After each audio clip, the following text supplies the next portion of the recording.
हे दोस्तों नमस्कार। एक बार फिर से स्वागत है आपके अपने यूट्यूब चैनल देव जी के ट्रिक्स में। तो दोस्तों हम लोग यहाँ पर डेली की तरह हिंदी का फुल टेस्ट लगाएंगे, जहाँ पर आपके 50 महत्वपूर्ण प्रश्न होते हैं और ये क्लास डेली आपकी रात 8:30 बजे चलती है। तो रात 8:30 बजे से आप लोग टाइम से आ जाया करिए, ठीक है। और आज का जो टारगेट रखा गया है वो पुराने स्टूडेंट के लिए 45+ और आपके न्यू स्टूडेंट के लिए 40+ रखा गया है। जो बहुत ही पुराने स्टूडेंट हमारे हैं वो आज की स्टेशन में 50 में 50 करेंगे। चलिए स्टार्ट करते हैं। यहाँ पर आपका प्रश्न दिया है कि लंगोटी में फाग खेलने का अर्थ बताइए। लंगोटी में फाग खेलना, और लंगोटी में फाग खेला मतलब देखिए जो छोटे बच्चे होते हैं ना वो कुछ भी कर ले, है ना। वो क्या होता है, वो चाहे मतलब कह सकते हैं लंगोटी में कुछ भी कर ले, लेकिन उनसे वो क्या मतलब है, वो तो बस मस्ती में रहते हैं, है ना। वही चीज आपका है कि दरिद्रता में आनंद मनाना। ऑप्शन आपका यहाँ पर ए सही हो जाएगा। अगला प्रश्न आपका दिया गया है कि हिंदी दिवस किस तिथि को मनाया जाता है। हिंदी दिवस किस तिथि को मनाया जाता है। तो यहाँ पर हमने बहुत बार बताया है कि आपके संविधान ने 14 सितंबर 1949 को कह सकते हैं कि इसे एक्सेप्ट किया था।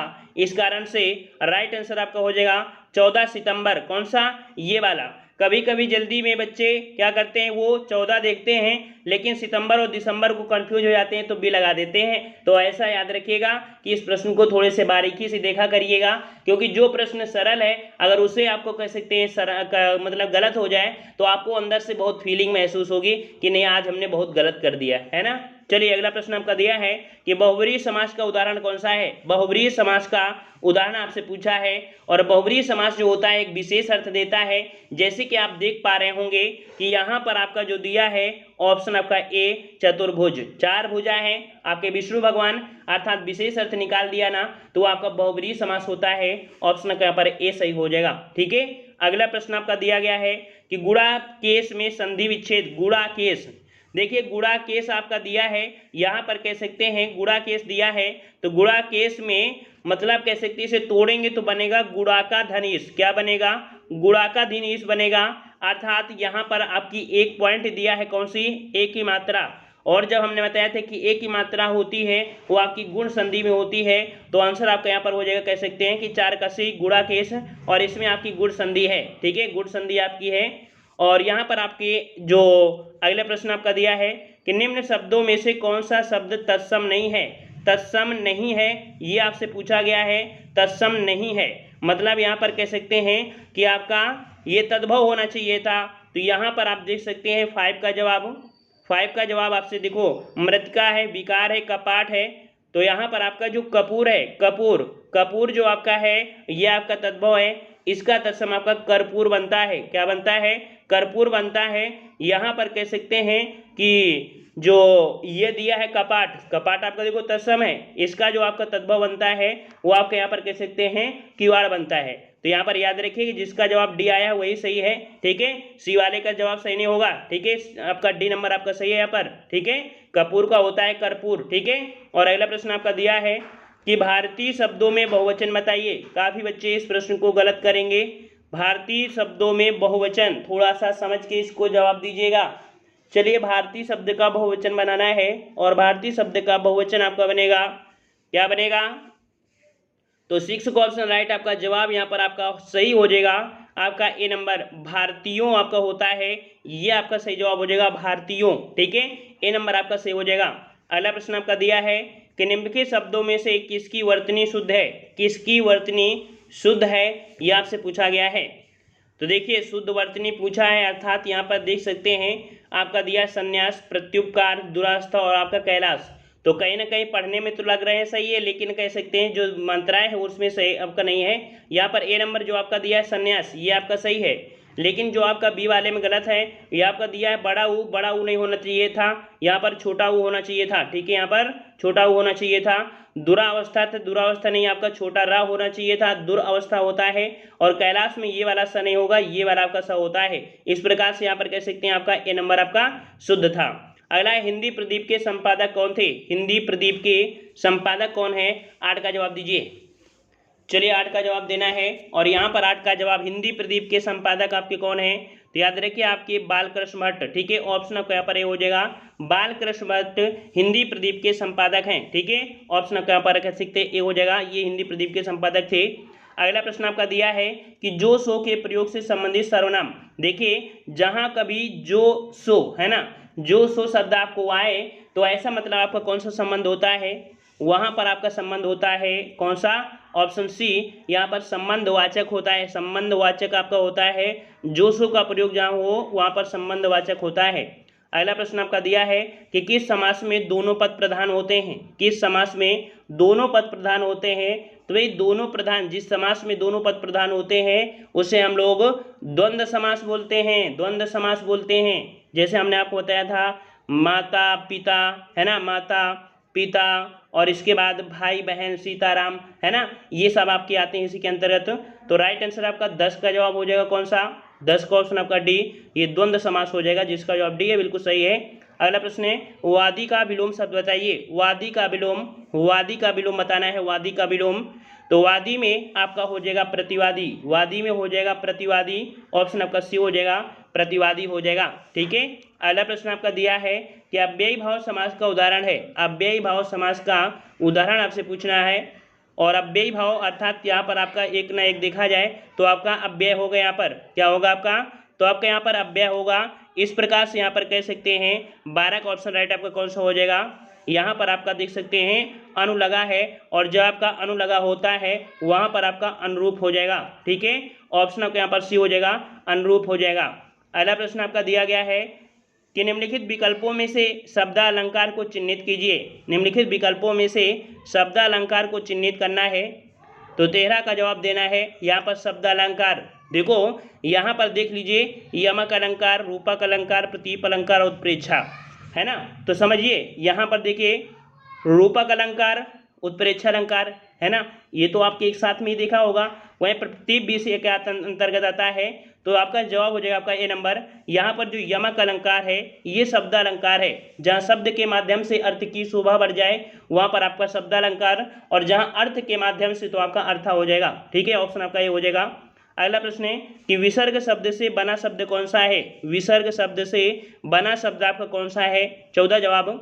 तो देखिए विसर्ग में आपको सिंपल दे विसर्ग आपको दी गई हैं है ना, तो ये प्रश्न तो सभी का जवाब बिल्कुल सही होना चाहिए, क्योंकि आपको दिख रहा है निह शब्द है और विसर्ग आपकी लगी हैं, तो ऑप्शन आपका बी हो जाएगा। अगला प्रश्न आपका है चंद्रोदय में कौन सी संधि है। चंद्रोदय में कौन सी संधि है, तो यहाँ पर देखिए चंद्रोदय को अगर हम तोड़ें, अगर इसे तोड़ें तो आपका बनेगा क्या, बनेगा चंद्रधन उदय। ठीक है, चंद्रधन उदय बनेगा।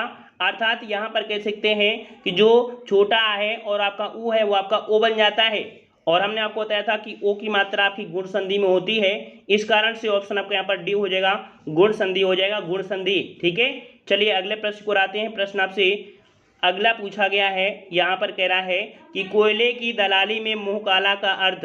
कोयले की दलाली में मुँह काला, तो भाई कोयले की दलाली में मुँह काला मतलब क्या होता है, क्या मतलब होता है कि जो बुरा कार्य करता है उसे बुराई से, अर्थात बुरे काम से बुराई मिलना है ना। ऑप्शन आपका यहाँ पर 16 का डी हो जाएगा, बुरे काम से बुराई मिलना, ऑप्शन आपका यहाँ पर डी सही हो जाएगा।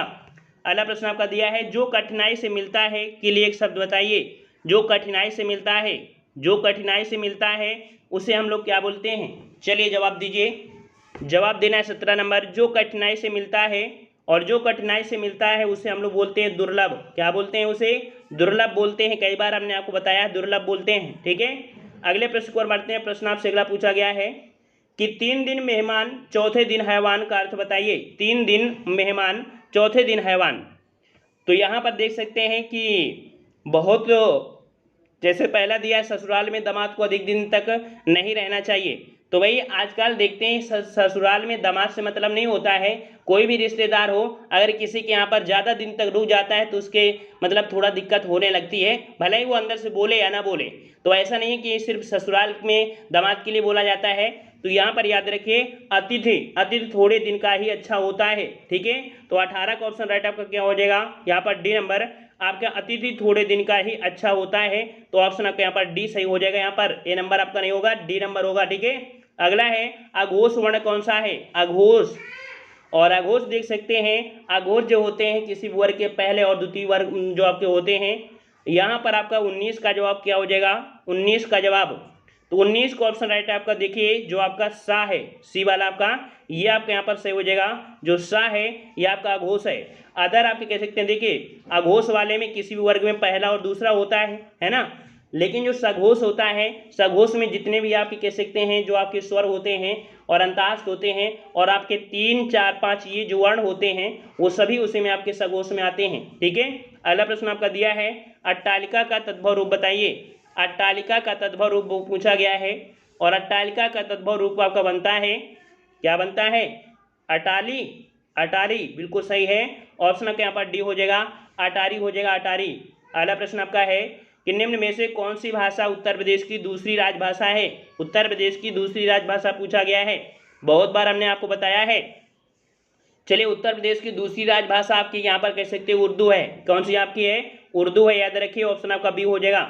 देखिए उत्तर प्रदेश की भी दूसरी आपकी है और आपका उत्तराखंड उसकी भी आपकी कह सकते हैं आपकी वहाँ पर हो गई है ना। यहाँ पर देखिए जो आपका बी दिया उर्दू, यहाँ पर आपसे कह सकते हैं कि जो आपकी उर्दू है इसको कह सकते हैं कब मतलब कब इसे लाया गया था, उर्दू को कब शामिल किया गया था? तो डेट याद रखिए। द्वितीय राजभाषा का जो दर्जा दिया गया था वो आपकी 1989, ठीक है, 1989 में द्वितीय राजभाषा दर्जा दिया गया था। ठीक है, 1989 यहाँ पर है, ठीक है, याद रखिएगा 1989 है। अगला प्रश्न आपका है कि जिस विकारी शब्द से संज्ञा की व्याप्ति मर्यादित होती है उसे क्या कहते हैं? सिंपल सी परिभाषा आपने पूरा हुआ कि जिस शब्द से संज्ञा या सर्वनाम की, है ना, संज्ञा या सर्वनाम, तो यहाँ पर सर्वनाम शब्द को नहीं दिया है लेकिन संज्ञा तो दे दिया गया है ना। तो इस प्रकार से कह सकते हैं जिस विकारी शब्द से संज्ञा की व्याप्ति मर्यादित होती है उसे हम लोग क्या बोलते हैं? विशेषण बोलते हैं, विशेषण बोलते हैं। और अदर मत लगाइएगा, हमने आपको बताया किसी भी परिभाषा में यहाँ पर आपको जो है एक शब्द छुपा दिया गया सर्वनाम, ठीक है, क्योंकि आपने हमेशा विशेषण पढ़ा होगा जिस शब्द से संज्ञा सर्वनाम, है ना, तो आपको यहाँ पर सर्वनाम में ही बोल दिया है, सिर्फ संज्ञा को ही ले लिया है। तो जिस विकारी शब्द से संज्ञा की व्याप्ति मर्यादित होती है उसे हम लोग विशेषण कहते हैं। अगला प्रश्न आपका है सा ध्वनि का उच्चारण स्थान क्या है? सा ध्वनि का उच्चारण स्थान पूछा है और सा ध्वनि जो आपकी होगी वो आपकी कैसे होगी, इसको किसके अंतर्गत लाएंगे? 23 का जवाब देना है, 23 का जवाब देना है आपको। तो देखिए यहाँ पर आपका कह सकते हैं ये आपका आएगा किसमें? आपके जवाब यहाँ पर बी, ये आपके तालव्य में आता है। किस में आता है? रट लीजिएगा, ये आपके तालव्य में आता है। तो 23 का ऑप्शन राइट आपका यहाँ पर सही जवाब आपका बी हो जाएगा। अगला प्रश्न आपका है कि राजपुत्र में कौन सा समास है? राजपुत्र दिया है, राजपुत्र मतलब होता है राजा का पुत्र। क्या होता है? राजा का पुत्र होता है। तो इस प्रकार से यहाँ पर कह सकते हैं कि यहाँ पर आपका कह सकते हैं आपका हो जाएगा संबंध तत्पुरुष, जो कि आपके ऑप्शन ए हो जाएगा तत्पुरुष समास। ठीक है, अगला प्रश्न आपका है कि निम्नलिखित में से कौन सा शब्द विशेषण है? कौन सा शब्द विशेषण है? 25 का जवाब देना है। और विशेषण की अगर बात करते हैं तो यहाँ पर देखिए स्थान हमने आपको बताया था विशेषण में, स्थानवाचक विशेषण, स्थानवाचक हमने बताया था मलिहाबादी, इलाहाबादी, बनारसी, है ना, ये जो आपका शब्द आपका होता है वो स्थानवाची होता है। तो ऑप्शन आपका ए हो जाएगा, बनारसी जो आपका है ये आपका विशेषण हो जाएगा, ए नंबर। अगला प्रश्न आपका दिया है कि जिसे जानने की इच्छा है उसके लिए एक शब्द बताइए। जिसे जानने की इच्छा, जिसे जानने की इच्छा, चारों ऑप्शन पर फोकस करिएगा तभी आंसर लगाइएगा, नहीं आंसर आपको गलत हो जाएगा। जिसे जानने की दिया है, जीतने की नहीं दिया है, यहाँ पर दिया है जिसे जानने की, और जो जानने की इच्छा होता है उसे हम लोग जिज्ञासु बोलते हैं, याद रखिए। 26 का ऑप्शन आपका कौन सा हो जाएगा? बी, जिसे जानने की इच्छा होती है उसे जिज्ञासु बोलते हैं। अगला प्रश्न आपका है कि रमेश की पुस्तक पुरानी है, इस वाक्य में पुस्तक शब्द क्या है? रमेश की पुस्तक पुरानी है, यहाँ पर देखिए जो पुस्तक की बात किया है पुस्तक की, तो भाई जो पुस्तक आपकी है ये आपकी क्या कार्य कर रही है? पुस्तक यहाँ पर कह सकते हैं रमेश की पुस्तक पुरानी है, अर्थात पुस्तक यहाँ पर विशेष है क्योंकि इसी पर फोकस किया गया है। पुस्तक क्या है? विशेष है। तो यहाँ पर कह सकते हैं जो पुस्तक है ये आपके जवाब हो जाएगा, ये नंबर, ये आपका विशेष से हो जाएगा। ठीक है, अगले प्रश्न की ओर बढ़ते हैं। प्रश्न आपसे अगला है कि सेवा सदन किसका उपन्यास है? सेवा सदन किसका उपन्यास है? तो जवाब यहाँ पर क्या बनेगा? जवाब आपका बनेगा 28 को ऑप्शन राइट, ऑप्शन आपका डी हो जाएगा, बिल्कुल सही है। यहाँ पर प्रेमचंद हो जाएंगे, है ना, प्रेमचंद। सेवा सदन यहाँ पर आपने पढ़ा होगा, सेवा सदन, निर्मला, है ना, गोदान, गबन, ये सभी आपकी होती हैं, ये आपकी प्रेमचंद की हो जाएंगी। ठीक है, गबन, रंगभूमि, गोदान, वरदान, मंगलसूत्र, पूस की रात, है ना, नमक का दरोगा, ये सभी तो आपकी इन्हीं की हैं। अगला प्रश्न आपका है कि उषा सुनहले तीर बरसाती लक्ष्मी सी जय लक्ष्मी सी उदित हुई। उषा सुनहले तीर बरसाती जय लक्ष्मी सी उदित हुई। यहाँ पर पूछा है अलंकार, कौन सा अलंकार होगा? तो हमने आपको बताया है उषा सुनहले, मतलब जब सूर्योदय होता है तो सूर्योदय की स्थिति जब आप देखते हैं तो बहुत ही सुनहला होता है और ऐसा लगता है कि लक्ष्मी जी धन का वर्षा, मतलब कह सकते हैं कि वर्षा करा रही, धन की वर्षा करा रही हैं। मतलब यहाँ पर उषा जो आपकी वो निर्जीव है और यहाँ पर लक्ष्मी जी को यहाँ पर सजीव है, अर्थात यहाँ पर जो निर्जीव है उसको सजीव में ले आए हैं, अर्थात यहाँ पर कह सकते हैं मानवीय अलंकार आपका हो जाएगा। यहाँ पर आपका ए नंबर मानवीय अलंकार हो जाएगा। 29 का ऑप्शन कौन सा हो जाएगा? ए नंबर। अगला प्रश्न आपका दिया है कि यह चांदी खोटी सी दिखती है, इस वाक्य में खोटी सी विशेषण का प्रकार। यह चांदी खोटी सी, तो भाई खोटी सी शब्द जो आपका है, ये शब्द जो आपको इंगित कर रहा है, ये गुण को बता रहा है, गुण को बता रहा है, उसकी क्वालिटी को बता रहा है, ठीक है, उसकी क्वालिटी को। तो इस प्रकार से आपका गुण हो जाएगा ए नंबर, ठीक है। अगला प्रश्न आपका है कि वर्तमान हिंदी का प्रचलित रूप क्या है? वर्तमान हिंदी का प्रचलित रूप आपसे पूछा है और देख सकते हैं वर्तमान में जो हिंदी का रूप है वो आपके किस प्रकार से। तो राइट आंसर आपका हो जाएगा 31 का जवाब यहाँ पर आपका हो जाएगा बी नंबर। ये आपका कौन सा है? खड़ी बोली, ठीक है, बिल्कुल सही है, खड़ी बोली। और अगला प्रश्न आपका दिया है कि निम्नलिखित में से कौन सा शब्द तद्भव नहीं है? कौन सा शब्द तद्भव नहीं है? तद्भव नहीं है तो देखिए द्वार दिया है, सायम दिया है, गिरस्ती दिया है और पाँव दिया है। तो देखिए यहाँ पर जो आपका सायम है, सायम यहाँ पर आपका जो है ये आपका तद्भव नहीं है, तत्सम है। इसका जो तत्सम बनता है वो आपका क्या बनता है भाई? इसका तत्सम बताइए कि इसका तत्सम क्या बनता है? इसका तत्सम क्या बनता है? सांझ बनता है, सांझ, ठीक है। इसका तत्सम आपका बनता है सांझ बनता है, ठीक है। इस प्रकार से आपका बी हो जाएगा।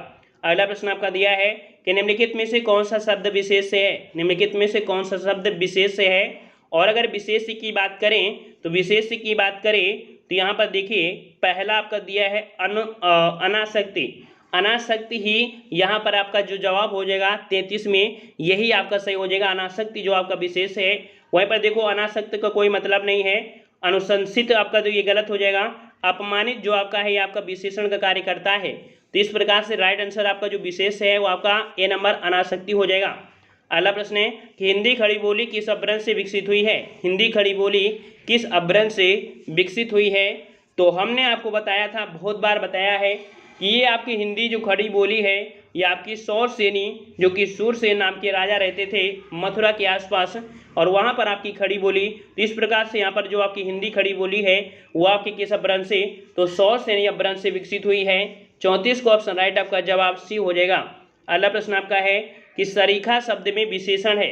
सरीखा शब्द में विशेषण है तो देखिए यहाँ पर आपसे पूछा गया है, कह रहा आपसे सरीखा मतलब होता है सदृश या कह सकते हैं समान, है ना। तो समान यहाँ पर आपका जो हो जाएगा ये कह सकते हैं आपका जवाब ये हो जाएगा, ये जो आपका होता है गुणवाचक होता है। इसका ऑप्शन आपका बी हो जाएगा, याद रखिए, ये नहीं आपका बी यहाँ पर सही हो जाएगा। जो सरीखा शब्द है इसमें जो विशेषण है वो आपका कौन सा? तो गुणवाचक विशेषण है, याद रखिए, ठीक है।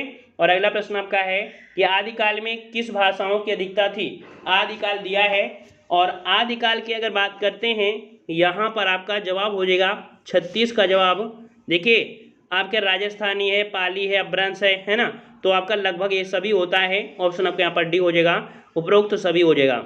अगला प्रश्न आपका है निम्न से अनुनासिक वर्ण कौन सा है? अनुनासिक मतलब होता है जिसको बोलने में नाक और मुंह सभी जगह से यहाँ पर कह सकते हैं कि आवाज़ आए, नाक और मुंह से आए, तो उसे अनुनासिक बोलते हैं। और किसी भी वर्णमाला में जो पंचमा अक्षर होते हैं उन्हें हम लोग बोलते हैं अनुनासिक। तो इस प्रकार से राइट आंसर आपका कौन सा हो जाएगा? सी नंबर आपका हो जाएगा माँ। अगला है धुंधला शब्द में विशेषण है। धुंधला शब्द में विशेषण जो आपका है वो आपका कौन सा है? धुंधला शब्द दिया है और यहाँ पर आपका 38 का जवाब बनेगा धुंधला। धुंधला आपका जो है आपको गुणवाचक विशेषण है। ऑप्शन आपका यहाँ पर बी हो जाएगा, आपका कौन सा? गुणवाचक। अगला है वह नौकर नहीं आया, वाक्य में वह कौन सा विशेषण है? वह शब्द दिया है, पूछा गया है कि वह आपका कौन सा है, वह कौन सा आपका विशेषण है। तो यह वह शब्द, यह हुआ जो आपका होता है क्या होता है? क्या होता है? सर्वनामिक, गुणवाचक, संख्यावाचक, परिमाण तो हो नहीं सकता, संख्या नहीं होगा। यहाँ पर आपका जवाब हो जाएगा नंबर आपका सर्वनामिक विशेषण है, ठीक है, ए नंबर सर्वनामिक। अगला प्रश्न आपका दिया गया है, कह रहा आपसे कि निम्नलिखित में से कौन सा शब्द सदा बहुवचन में प्रयोग होता है। सदा बहुवचन में प्रयोग होने वाला जो आपका होता है ये आपका कौन सा, तो आपका जो प्राण है, ठीक है, याद रखिए प्राण जो आपका है सदा बहुवचन में होता है। हम आपको हर एक वीडियो में आपको बता रहे हैं, तो जैसे दर्शन हो गया, प्राण हो गए, है ना, ये आपके हमेशा बहुवचन में आपके होते हैं। अगला प्रश्न आपका दिया है कि क्रिया का मूल रूप क्या होता है। क्रिया का मूल रूप आपका क्या होता है, तो यहाँ पर याद रखिए जिस मूल शब्द से क्रिया बनती है उसे हम लोग धातु कहते हैं। क्या बोलते हैं, उसे धातु बोलते हैं। ऑप्शन आपका डी हो जाएगा धातु। अगला प्रश्न आपका है कि वह पहुंचा ही होगा, वाक्य में क्रिया का काल होगा। वह पहुंचा ही होगा, और भाई वो पहुंचा ही होगा मतलब कह सकते हैं कि ये जो क्रिया हुई है बिल्कुल अभी अभी हुई है।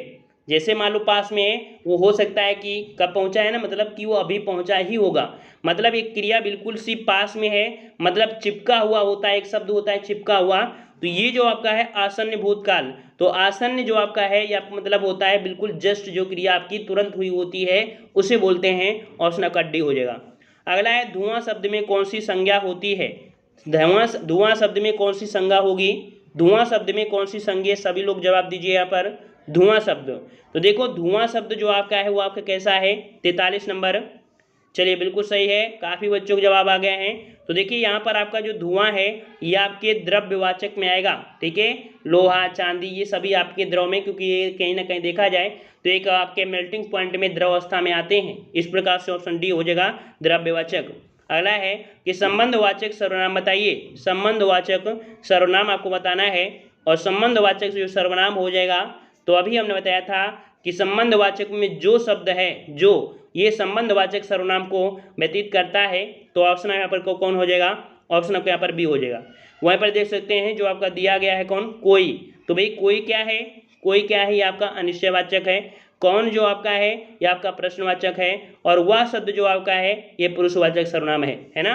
चलिए अगला प्रश्न आपका है कि तोड़ती पत्थर कविता के कवि कौन है। तोड़ती पत्थर, तोड़ती पत्थर ये आपकी जो कह सकते हैं कविता के कवि जो आपके हैं ये आपके हैं कौन, तो ऑप्शन आपका जवाब हो जाएगा यहाँ पर डी नंबर, जिसका जवाब डी है, बिल्कुल सही है। सूर्यकांत त्रिपाठी निराला हैं, इसमें से एक कह सकते हैं छोटी क्या है, लगभग वही 14-15 साल की लड़की है, उसकी यहाँ पर दुर्दशा या कह सकते उसी दशा की वर्णन किया है कि रोड में वो पत्थर तोड़ रही थी तो उस पर इन्होंने कविता बनाया है, ठीक है।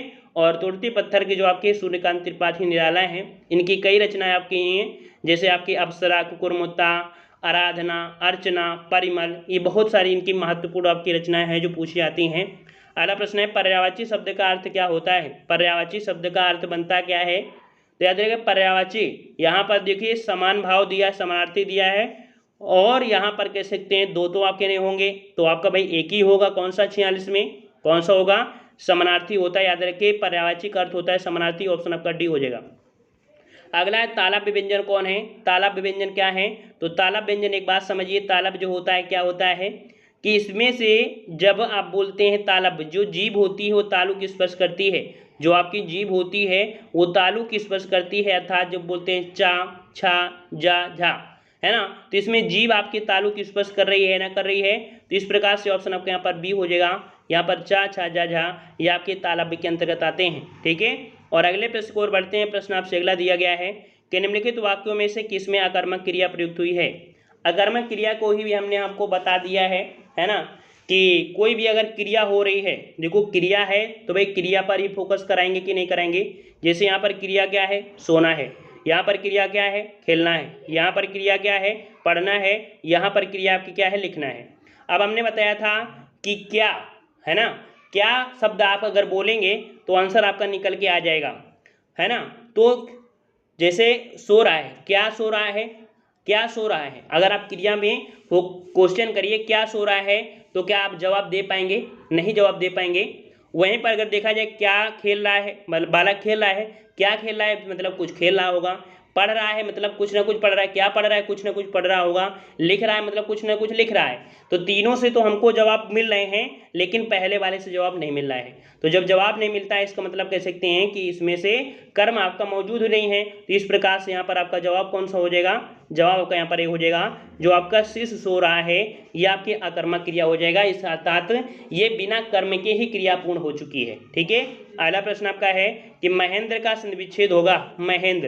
महेंद्र में जो संधि विच्छेद है, तो देखो ये चीज तो आपकी जो आती है आपकी बाद में आती है, ये चीज हम लोग बाद में देखते हैं, फोकस करते हैं। फोकस ये कर लेते हैं कि आपकी संधि कौन सी है ना। तो हमने आपको बताया था ए शब्द जो आपका होता है किस में होता है, सबसे बात तो यही होती है कि पहचान कैसे होती है। तो ए शब्द अर्थात जो आपका है ये इंगित किसको कर रहा है, गुण संधि को। हमने बताया था गुण संधि में जो आपकी दो मात्राएं गिना देखा जाता है, आपकी ए होती है और आपकी ओ होती है, ये आपकी गुण संधि में होती है ना। तो इस प्रकार से यहाँ पर देख पा रहे हैं कि महेंद्र में जो आपका है वो गुण संधि है। और अब इसे अब तोड़ेंगे तो महाधन इंद्र बनेगा, क्या बनेगा, महाधन इंद्र बनेगा, जो कि आपका ए यहाँ पर आपका सही हो जाएगा, है ना। तो इस प्रकार से इसमें जो आपकी संधि है आपका ए नंबर सही हो जाएगा। अगला है निम्न से कौन सा वर्ण स्पर्श व्यंजन नहीं है, निम्न से कौन सा वर्ण स्पर्श व्यंजन नहीं है। और अगर स्पर्श व्यंजन की अगर बात ना करें तो यहाँ पर देख सकते हैं कि जो आपका का है वहीं पर आपका टा है, चा है, ये आपकी स्पर्श में आते हैं। लेकिन यहाँ पर जो आपका दिया है बी नंबर जो आपका या, ये स्पर्श व्यंजन में नहीं आता है, किस में आता है, ये आता किस में है, सभी लोग कमेंट करें इसका कि ये आता किस में है। जी हाँ बिल्कुल सही है, ये आपके अंतःस्थ में आता है, अंतःस्थ व्यंजन में आता है। या रा ला वा सा, ये आपके किस में है, तो आपके अंतःस्थ में, सा नहीं आता है। या रा ला वा चार ही होते हैं जो आपके अंतःस्थ में आते हैं, क्योंकि जो आपका ये सा है और हा ये आपका जो कह सकते हैं ये जो आपके होते हैं सा और आपका कह सकते हैं वो परिसमर, तो वो कुल मिला के आपके उसमें होते हैं। तो यहाँ पर आपको जो जवाब हो जाएगा आपका कौन सा, तो आपका यहाँ पर बी सही हो जाएगा। तो इस प्रकार से 50 प्रश्न है और उम्मीद है कि जो काफ़ी दिनों से जुड़े हैं हमारे साथ, है ना, उम्मीद मतलब कह सकते हैं वही लाभ वक्त देखा जाए तो 1 साल के ऊपर, तो लोगों को यहाँ पर कह सकते हैं आज के इस टेस्ट में 49 लगभग सही किए होंगे। जो 1 साल के अंदर ही हैं उन लोगों के 45 प्लस सही हुए होंगे, और जो नए स्टूडेंट हैं उनके भी 40 उम्मीद रखते हैं कि सही होंगे। और अगर बिल्कुल से नहीं आता है तो 35 तो सही होना ही चाहिए था, है ना। अगर इससे कम आता है तो भाई जिस टॉपिक में आपको समस्या आ रही है तो भाई बुक से पढ़ लीजिए, बुक से भी पढ़ लीजिए, थ्योरी को बुक से कंप्लीट करिए या यूट्यूब से कंप्लीट करिए, ये आपकी जिम्मेदारी है कि उसे आप कैसे कंप्लीट कर रहे हैं। ठीक है, जिस टॉपिक में समस्या, टॉपिक मतलब हुआ कि हम आपको 50 प्रश्न आपको पढ़ा रहे हैं, इसमें कोई ना कोई क्वेश्चन आपको दिक्कत करा होगा। जैसे मान लो विशेषण है, अब विशेषण का है तो विशेषण हमने वीडियो डाल दिया तो आप लोग देखते तो है नहीं है ना। और फिर भी अगर आप ना ही देखते हैं तो आप किसी भी यूट्यूब चैनल से देख सकते हैं या किसी भी बुक से पढ़ लें। ये आपकी जिम्मेदारी है कि कौन सा टॉपिक आपको नहीं आ रहा है उसका पढ़ना आपकी जिम्मेदारी, उसे आप पढ़ेंगे। जो नए बच्चे कहते हैं सर मेरे तो इतने ही आए हैं, तो भाई आपको मेहनत करना पड़ेगा। अब यहाँ पर हमने बताया 10 से 15 प्रैक्टिस सेट लगाएंगे तो आपको अपनी जो अंदर की जो क्षमता है वो आपको समझ में आ जाएगा कि नहीं हम कितना सही कर सकते हैं, कौन सा टॉपिक हमें नहीं आ रहा है ना। तो उस टॉपिक को आप पढ़िए, लिखिए, लिखकर नोट्स बनाइए, उसे पढ़िए, दिन में 1 बार 2 बार पढ़ लीजिए। हमें ऐसा यकीन है कि अगर ये प्रक्रिया आप 1 महीना करते हैं तो हिंदी तो बिल्कुल आसानी से रट जाएगी। और ऐसा कोई एग्जाम आपको देखने को नहीं मिलता जिसमें हिंदी आपकी ना आती हो। तो भाई जब आपकी हिंदी थोड़ी सी समय देने में आपको कंप्लीट होती है तो भाई पूरा इसमें समय दे दिया करिए। पहले 1 महीना पूरा समय दे दीजिए, इसके बाद आप हम कहते हैं कि सिर्फ हमारे ही वीडियो देखते रहिए, आपको हिंदी में कोई हराने वाला आपको नहीं होगा। आप बैठेंगे, हम कह रहे हैं कि 30 जो आपके क्वेश्चन होते हैं 50 क्वेश्चन को आप 10 मिनट के अंदर सॉल्व कर लेंगे अगर लगातार आप कंटिन्यू रहते हैं। ठीक है, तो बस वही बच्चों से रिक्वेस्ट है कि जो टॉपिक नहीं आता आप कहीं से पढ़िए, किसी भी किताब से पढ़िए, बस आपको कंप्लीट करना है। ठीक है, तो आप लोग भाई वीडियो को लाइक करें, सभी लोग वीडियो को लाइक कर दिया करिए। क्यों आप डेली बुलवाते हैं और आप करते भी नहीं हैं। ठीक है, कर दिया करिए। धन्यवाद आज की वीडियो में।